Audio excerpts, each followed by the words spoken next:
Hello everyone, welcome to my channel. I am Yogesh Sindhu और आज से हम डिस्कस करेंगे बायोलॉजी। और बायोलॉजी के अंदर मैं टोटल 3 से 4 वीडियोस बनाऊंगा। मैं ट्राई करूंगा कि जितने भी इम्पोर्टेंट क्वेश्चन है बायोलॉजी सेक्शन से मैं सभी यहाँ पे डिस्कस करूं, क्योंकि जितने भी नॉन मेडिकल स्टूडेंट हैं उनके लिए बायोलॉजी ही सबसे हार्ड पार्ट होता है। तो ये सबसे अच्छा मेथड है कि हम एमसीक्यू की फॉर्म में उसकी तैयारी करें। और सबसे इम्पोर्टेंट पार्ट भी बायोलॉजी है। अगर आप 2016 से पहले किसी भी पेपर को उठा के देखते हो एसएससी सीजीएल, तो 7 से 8 क्वेश्चन हमें हर एग्ज़ाम में देखने को मिलते थे। लेकिन 2016 में जैसे ही ऑनलाइन एग्ज़ाम किया गया तो अब 25 क्वेश्चन आते हैं जीएस सेक्शन से, तो उसमें भी 3 से 4 क्वेश्चन बायोलॉजी सेक्शन से हर एग्ज़ाम में पूछे गए हैं। और अगर आप ये चारों वीडियोस को देखते हो तो ये मैं गारंटी के साथ कह सकता हूँ कि आप एग्ज़ाम में सभी क्वेश्चन को सोल्व कर पाओगे, क्योंकि इससे बाहर कोई क्वेश्चन नहीं आएगा। जितने भी मोस्ट इंपॉर्टेंट क्वेश्चन हैं या फिर जो बार बार रिपीट हुए हैं, सभी को मैंने इन 4 वीडियोज़ में डिस्कस किया है। और इसके साथ साथ मैंने उस टॉपिक को भी डिस्कस किया है, ये नहीं कि मैंने सिर्फ एमसीक्यू को ही डिस्कस किया है। तो चलिए स्टार्ट करते हैं। The disease caused by the deficiency of protein in children is called, यानी कि जो प्रोटीन की डेफिशिएंसी से डिजीज़ होती है उसको क्या बोलते हैं। देखिए, जो पेलेग्रा, मरसमस, बेरीबेरी, रिकेट्स, इनमें से पेलेग्रा, बेरीबेरी और रिकेट्स ये विटामिन डेफिशिएंसी डिजीज़ हैं, जबकि मरसमस एक प्रोटीन डेफिशिएंसी डिजीज़ है। एक और डिजीज़ होती है प्रोटीन डेफिशिएंसी में, उसको बोलते हैं क्वासियोरकर। लेकिन क्या होता है कि मारसमस के अंदर एनर्जी डेफिशिएंसी भी होती है, जबकि क्वासियोरकर के अंदर एनर्जी फुल होती है, सिर्फ प्रोटीन की डेफिशिएंसी होती है। जबकि मारसमस के अंदर एनर्जी और प्रोटीन दोनों की कमी होती है। पेलेग्रा होती है वायासिन विटामिन की डेफिशिएंसी से। वायासिन को हम बोलते हैं vitamin B3। Beriberi vitamin B1 की डेफिशिएंसी से। विटामिन B1 का दूसरा नाम है थायामाइन, और ये अफेक्ट करता है हमारी हार्ट और सर्कुलेटरी सिस्टम को, और एक्सट्रीम केस में कभी कभी हार्ट फेल भी हो जाता है। रिकेट्स, हमारी हड्डियां कमज़ोर होने लगती हैं विटामिन डी की वजह से। विटामिन डी की कमी हो जाती है जब हमारी बॉडी के अंदर। नेक्स्ट क्वेश्चन है,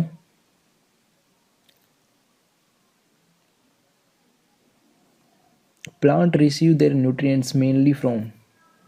देखिए, जो प्लांट को न्यूट्रिएंट्स मिलते हैं वो जनरली सॉइल से मिलते हैं, तो हमारा आंसर है सॉइल।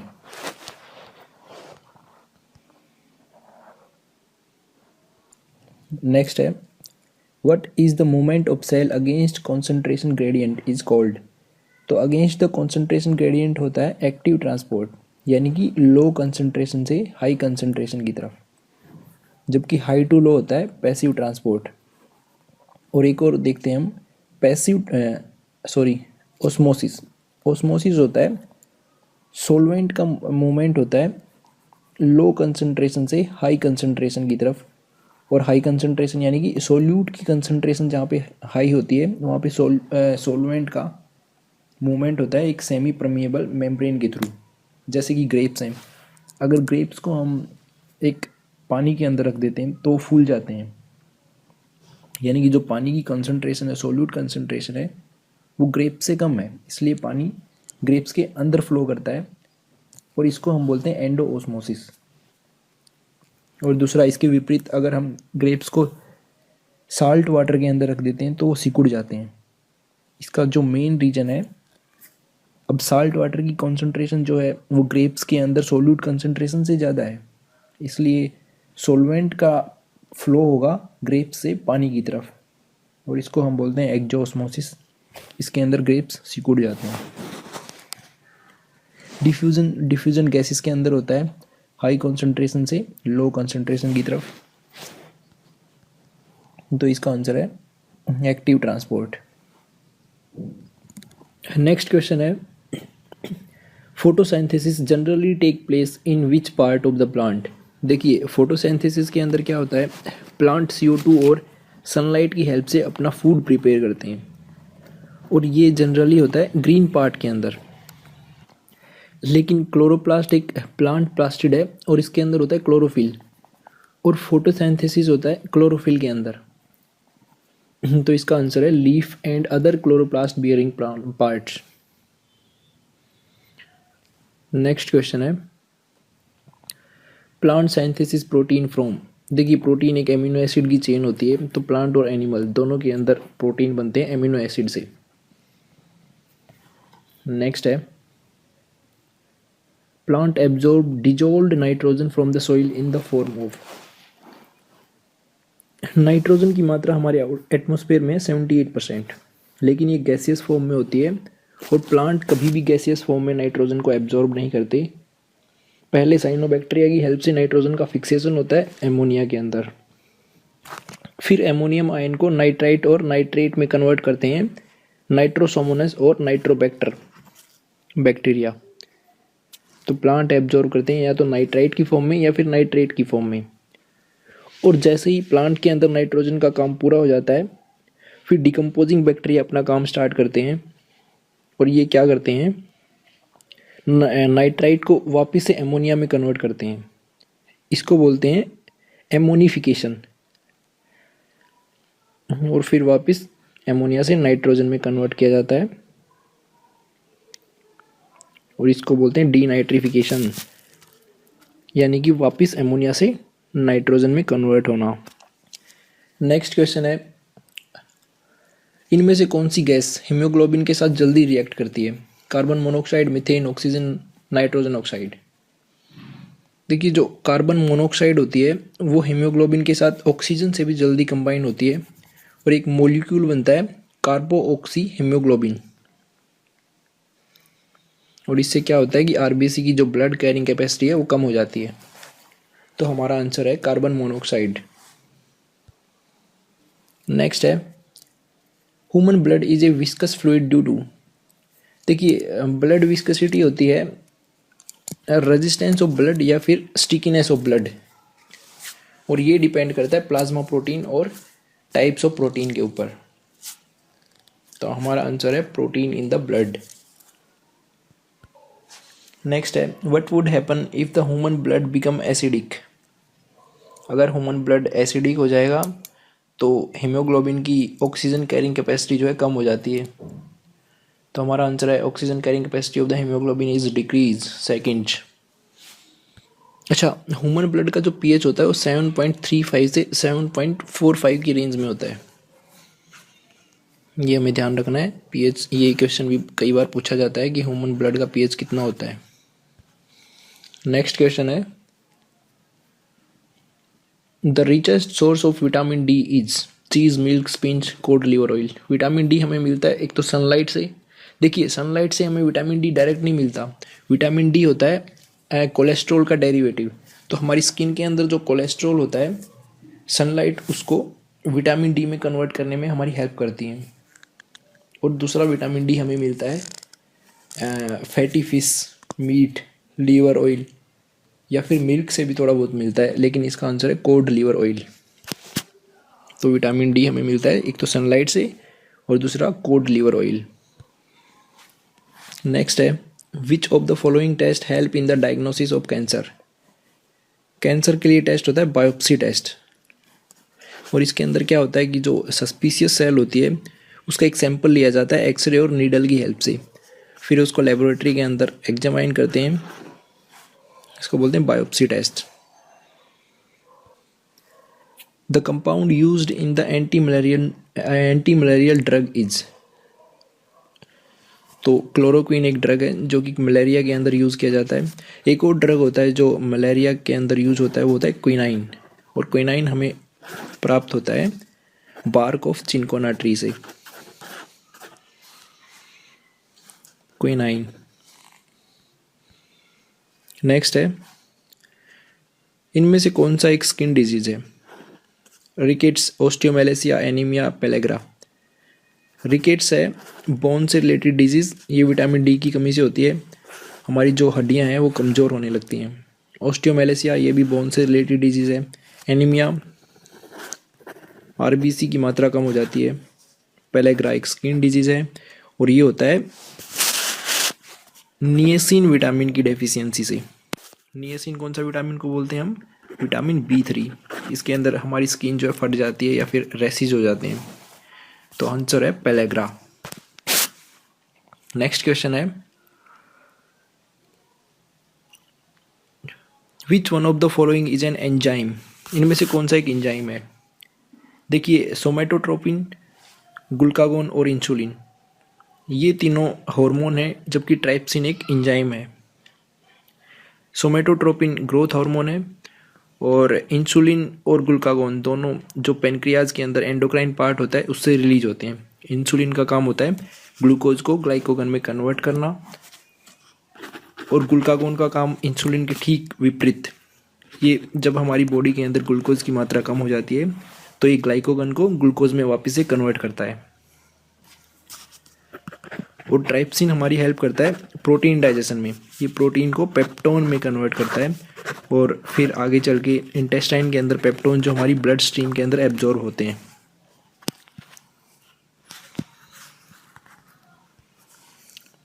नेक्स्ट है,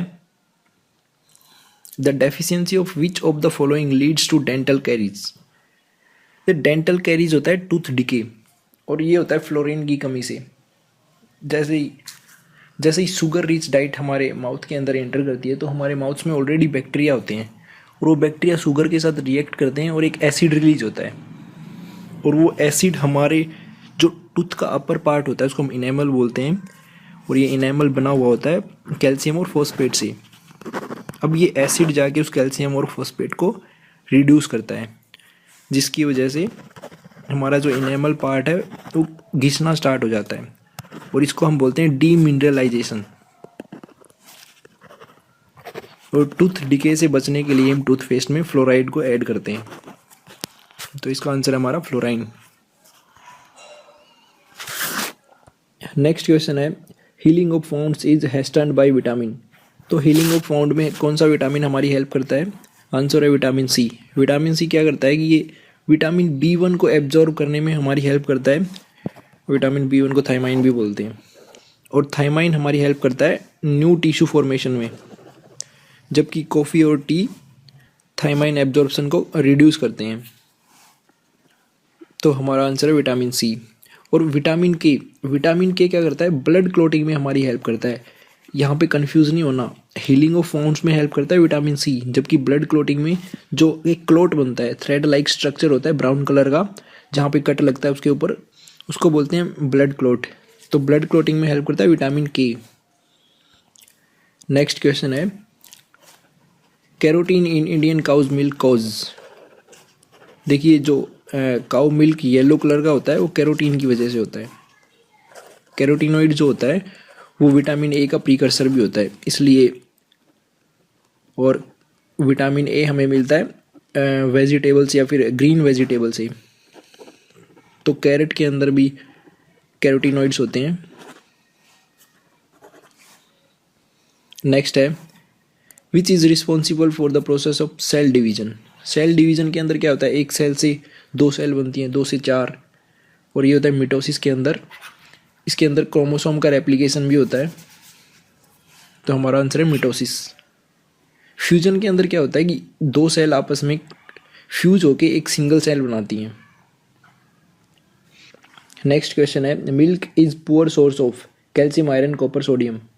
देखिए मिल्क से हमें मिलता है कैल्शियम मिलता है, कॉपर मिलता है, सोडियम मिलता है। और मिल्क के अंदर जो प्रोटीन होता है कैसीन प्रोटीन या फिर वे प्रोटीन। लेकिन आयरन हमें जनरली मिलता है ग्रीन वेजिटेबल से, तो दूध से हमें आयरन नहीं मिलता। नेक्स्ट है, photosynthesis take place faster in, यानी कि फोटोसिंथेसिस प्लांट के अंदर होता है वो किस लाइट में सबसे फास्ट होता है। तो उसके लिए बेस्ट है वाइट लाइट, उसके बाद ब्लू लाइट, फिर रेड लाइट। वाइट लाइट के अंदर सभी वेवलेंथ इंक्लूड होती हैं, इसलिए वाइट लाइट के अंदर फोटोसिंथेसिस फास्ट होता है। नेक्स्ट क्वेश्चन है, plant that grow in saline water are known as. देखिए हाइड्रोफाइट्स होते हैं, एक्वेटिक प्लांट को हम बोलते हैं hydrophyte. Thallophyte thallus like structure होता है लोअर प्लांट जैसे कि फंगस, लिकेन, एल्गी, इनको हम बोलते हैं थैलोफाइट। और हेलोफाइट बोलते हैं जहाँ पे साल्ट की कॉन्सेंट्रेशन ज़्यादा होती है वहाँ पे ग्रो करते हैं, उन प्लांट को बोलते हैं हेलोफाइट। नेक्स्ट क्वेश्चन है, ब्रीडिंग एंड मैनेजमेंट ऑफ बीज इज नोन एज। जो मधुमक्खियों का पालन होता है उसको क्या बोलते हैं? तो ये होता है एपीकल्चर। सीरीकल्चर होता है कल्टीवेशन ऑफ सिल्क वॉर्म। और इंडिया और चाइना के अंदर 60% से भी ज़्यादा जो डोमेस्टिकेटेड सिल्क मोथ है उसको हम बोलते हैं बॉम्बिक्स मोरी। बॉम्बिक्स मोरी। सिल्वीकल्चर होता है cultivation and growing of forestry, जबकि पिसीकल्चर हम बोलते हैं मछली पालन को। तो हमारा आंसर है यहाँ पे एपीकल्चर। नेक्स्ट क्वेश्चन है pyorrhea is a disease of. Pyorrhea एक डिजीज होती है जिसके अंदर हमारे मसूड़ों से खून आने लगता है। तो ये होती है हमारे गम से रिलेटेड। नेक्स्ट है placenta is the structure formed. देखिए जो प्लेसेंटा होती है वो एम्ब्रियोनिक स्टेज में बनती है सिर्फ यूट्राइन टिश्यू से, और इसके थ्रू ही जो फीटस होता है ग्रोइंग चाइल्ड होता है उसको न्यूट्रिशन मिलता है, और एंटीबॉडी जो होती है मैटरनल ब्लड से फीटस के अंदर ट्रांसफ़र होती हैं। और जो फीटस होता है वो उम्बिलिकल कॉर्ड के माध्यम से प्लेसेंटा से अटैच होता है, उम्बिलिकल कॉर्ड। तो इसका आंसर हमारा यूट्राइन ओनली। प्लेसेंटा सिर्फ यूट्राइन टिश्यू से बनती है। नेक्स्ट है who is known as father of genetics. Father of genetics है मेंडल। इन्होंने थ्योरी दी थी लॉ ऑफ इनहेरिटेंस और dominant and recessive traits. Aristotle को बोलते हैं फादर ऑफ बायोलॉजी।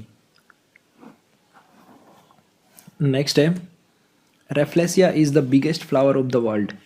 सही है या गलत? ये बिल्कुल सही है, रेफ्लेसिया सबसे बड़ा फ्लावर है। देखिए जो ये लार्जेस्ट और स्मॉलेस्ट से रिलेटेड बहुत सारे क्वेश्चन एग्जाम में हमें देखने को मिलते हैं, तो हम कुछ इंपॉर्टेंट देखते हैं यहाँ पे। जैसे कि स्मॉलेस्ट फ्लावर है वुल्फिया माइक्रोस्कोपिया,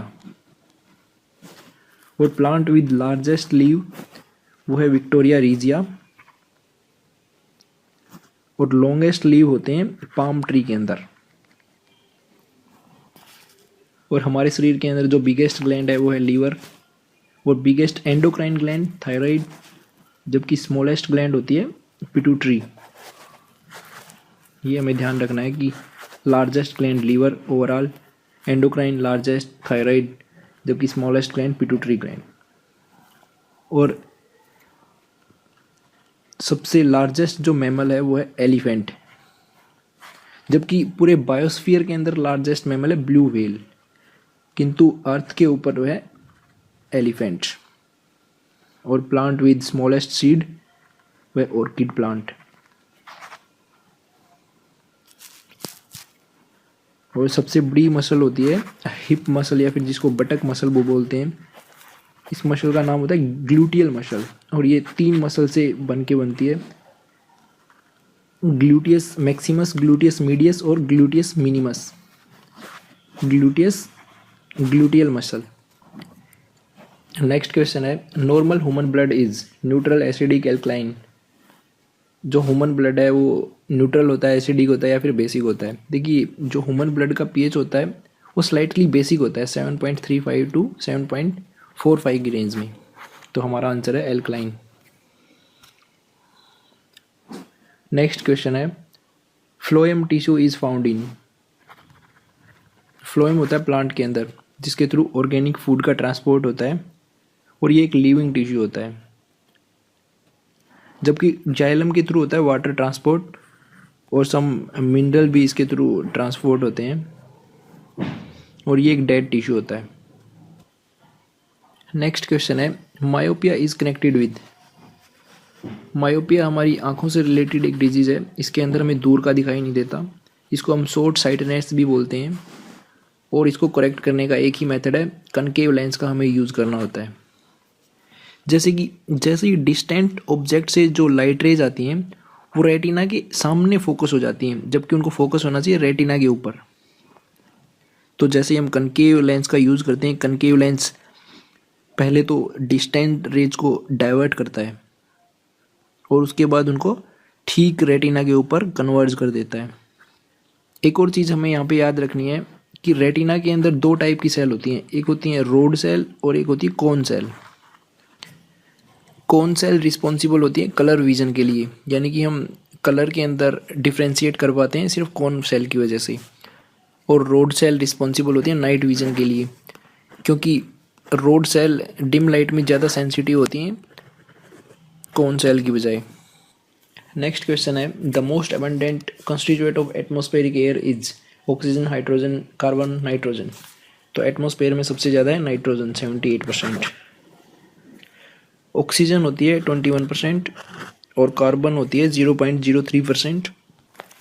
नेक्स्ट क्वेश्चन है, study of internal structure of organism is called. देखिए जो इंटरनल स्ट्रक्चर होते हैं उसकी स्टडी को हम बोलते हैं एनाटॉमी, जबकि स्टडी ऑफ एक्सटर्नल फीचर्स उसको बोलते हैं मॉर्फोलॉजी। एग्रोस्टोलॉजी बोलते हैं हम स्टडी ऑफ ग्रासेस, जबकि एग्रोनॉमी बोलते हैं science of soil management and crop production. और एग्रोलॉजी होता है science of soil that deals with the production of crop, not soil management. Agronomy में सॉइल मैनेजमेंट होता है, यहाँ पे सिर्फ study of soil that deals with the production of crop. तो ये हमें थोड़ा डिफरेंस याद रखना है यहाँ पे एग्रोलॉजी और एग्रोनॉमी के अंदर। एग्रोनॉमी सॉइल मैनेजमेंट और एग्रोलॉजी प्रोडक्शन ऑफ क्रॉप। नेक्स्ट है, what is anthology.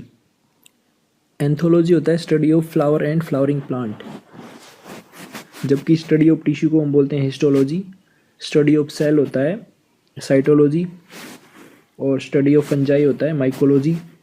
Study of algae को हम बोलते हैं फाइकोलॉजी और स्टडी ऑफ ट्यूमर उसको बोलते हैं ऑन्कोलॉजी। पेडोलॉजी होता है study of soil. And next है, what is study of heart. Study of heart को हम बोलते हैं कार्डियोलॉजी। डर्मेटोलॉजी होता है स्टडी ऑफ स्किन। इकोलॉजी होता है स्टडी ऑफ इन्वायरमेंट और नेफ्रोलॉजी होता है स्टडी ऑफ किडनी, क्योंकि नेफ्रॉन हमारी किडनी के अंदर होते हैं, फिल्ट्रेशन यूनिट बोलते हैं नेफ्रॉन को। तो study of kidney nephrology. Next question है, study of factor connected with the improvement of human race is called.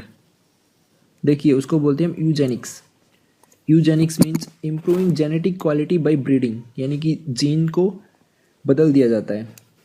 और यूथेनिक्स होता है study of method of improving human wellbeing and functioning bye improving environment, यानी कि इसमें environment को improve किया जाता है ना कि जीन को।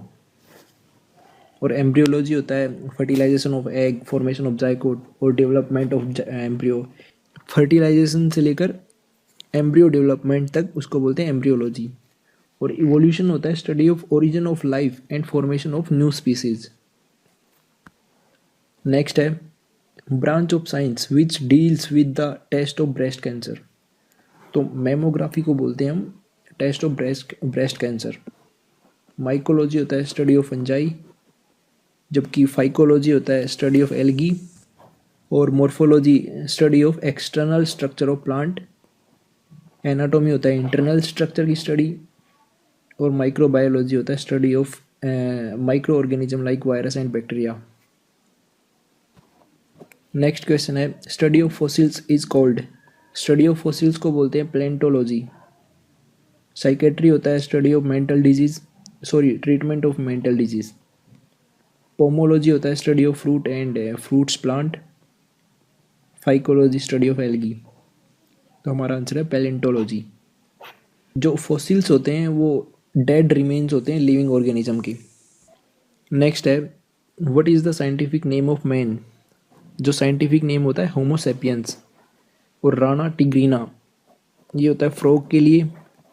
कैनिस फैमिलियरिस डॉग और फिलाइस डोमेस्टिका कैट।